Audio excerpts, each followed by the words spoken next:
Choke போட்டுக்கங்க, start பண்ணுங்கள். போட்டேன் சார். ம், ஸ்டார்ட் பண்ணலாம். வெளியே இருக்கு. அவ்வளோதான்.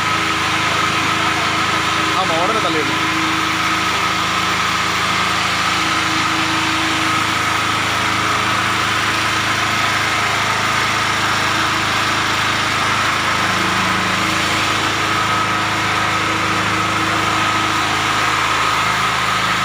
பேக்கரி கேட்டாங்கன்னா அடுத்து ரெஃபர் பண்ணலாம். இந்த செக்ஷன் கரெக்டாக இருக்கும் அப்படின்னு ரெஃபர் பண்ணலாம்.